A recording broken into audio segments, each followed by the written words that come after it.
ঐকমত্য কমিশনের সহসভাপতি আলী রিয়াজ বলেছেন, সংসদের নারী আসনসহ ১৪টি বিষয়ে ঐকমত্য হয়েছে।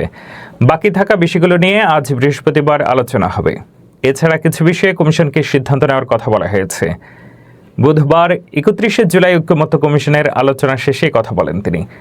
আলী রিয়াজ বলেন, সংসদের নারী আসন ১০০তে উন্নীত করা নিয়ে প্রায় সকল দল একমত।